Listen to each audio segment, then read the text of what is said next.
Salam sejahtera bagi kita semua. Tema saya hari ini berjudul Kehidupan yang diberkati oleh Tuhan. Apa yang kita cari dalam kehidupan kita di dunia? Jika dirangkumkan, kita menginginkan hidup bahagia, baik rohani dan jasmani selama di dunia, serta memperoleh kehidupan bahagia kekal di surga. Bagi saya dan keluarga saya hingga sekarang, saya merasakan kebahagiaan tersebut dan merasa bersyukur kepada Allah atas berkat-Nya. Karena kami boleh mengenal dan mempercayai Yesus sebagai Tuhan dan Juru Selamat kami. Seperti pada Yohanes 3 ayat 16, karena begitu besar kasih Allah akan dunia ini, sehingga Ia telah mengaruniakan anak yang tunggal, supaya setiap orang yang percaya kepadanya tidak binasa, melainkan beroleh hidup yang kekal.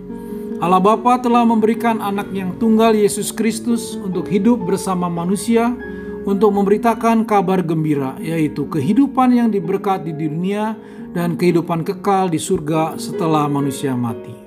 Kehidupan yang berkati di dunia, baik rohani dan jasmani, akan diberikan bagi mereka yang percaya kepadanya. Iman kepada Kristus memberikan 3 hal yang penting, yaitu pertama, iman kepada Yesus memberikan harapan akan damai dan sejahtera dalam kehidupan kita. Pada Roma ayat 5, 1-2. Sebab itu, kita yang dibenarkan karena iman, kita hidup dalam damai sejahtera dengan Allah oleh karena Tuhan kita Yesus Kristus. Oleh Dia kita juga beroleh jalan masuk oleh iman kepada kasih karunia ini. Di dalam kasih karunia ini kita berdiri dan kita bermegah dalam pengharapan akan menerima kemuliaan Allah.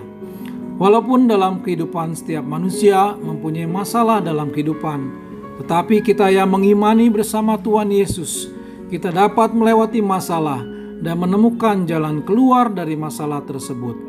Tidak selamanya masalah itu terus-menerus terjadi dalam kehidupan kita, tetapi kita percaya bahwa hal yang baik dan luar biasa berkat yang akan kita terima ketika permasalahan itu selesai, sehingga kita hidup penuh damai dan sejahtera di dalam Yesus Kristus. Kedua, iman kepada Yesus memberikan harapan hidup yang diberkati oleh Tuhan. Tidak hanya berkat rohani yang kita terima ketika mengimani Yesus, tetapi Tuhan Yesus juga memperhatikan berkat jasmani yang diberikan kepada kita dalam mencari nafkah untuk kebutuhan hidup kita, yang dapat menunjang segala rencana dan cita-cita yang baik dalam kehidupan kita. Seperti pada Yohanes 21 ayat 5-6. Kata Yesus kepada mereka, "Hai anak-anak, adakah kamu mempunyai lauk pauk?" Jawab mereka, "Tidak ada." Maka kata Yesus kepada mereka, "Tebarkanlah jalamu di sebelah kanan perahu, maka kamu akan memperoleh." Lalu mereka menebarkannya dan mereka tidak dapat menariknya lagi karena banyaknya ikan. Para murid Yesus mendapatkan ikan yang sangat banyak. Setelah semalaman mereka bekerja tidak mendapatkan seekor ikan pun. Tetapi setelah Yesus memerintahkan mereka untuk menjaring kembali, mereka mendapatkan ikan yang banyak. Mereka percaya pada Yesus yang membuat mukjizat ini terjadi. Ketiga, iman kepada Yesus memberi kepastian hidup bahagia kekal di surga. Hanya Allah yang mampu menebus dosa-dosa asal dan dosa yang telah kita perbuat selama di dunia ini. Tuhan Yesus yang rela hadir di dunia, menderita, sengsara, dan mati di kayu salib untuk menebus dosa-dosa kita semua. Itu bukan karena kebaikan kita, yang dapat menyelamatkan kita dari kutuk dan kematian di neraka, tetapi iman kepada Kristus menyelamatkan kita dari kutuk dan kematian di neraka. Seperti pada Roma 3 ayat 23, kita semua telah berdosa, kita telah melakukan hal-hal yang tidak berkenan di hadapan Allah. Roma 6 ayat 23, sebab upah dosa ialah maut, tetapi kasih karunia Allah ialah hidup yang kekal di dalam Kristus Yesus Tuhan kita. Serta di Efesus 2 ayat 8, sebab karena kasih karunia kamu diselamatkan oleh iman.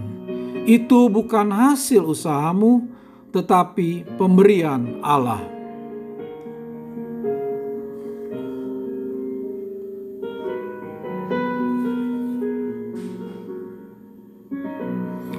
bagaimana kita dapat menerima Yesus sebagai Juru Selamat. Untuk itu, marilah kita siapkan hati kita dalam menerima Yesus. Mari kita bersama-sama berdoa. Allah Bapa di surga, saya tahu bahwa saya telah berdosa dan pantas untuk dihukum. Namun Yesus Kristus telah menanggung hukuman yang seharusnya saya tanggung.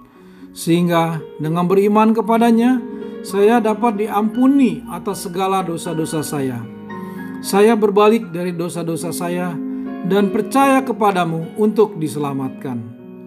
Terima kasih Tuhan untuk anugerah dan pengampunanmu yang indah dan karunia hidup kekal di surga. Amin.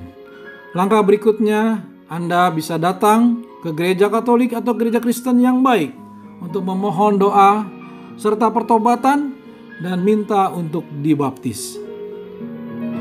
Akhirnya, selamat, Anda telah menjadi bagian dari kerajaan Allah di bumi dan surga. Tuhan memberkati kamu. Amin. Demikianlah kabar keselamatan yang dianugerahkan kepada semua orang. Mari kita sambut kabar gembira dengan menerima Yesus sebagai Tuhan dan Juru Selamat. Kabarkanlah kabar ini kepada semua orang yang belum mengenal Yesus, agar nama Tuhan dipermuliakan di seluruh bumi. Amin.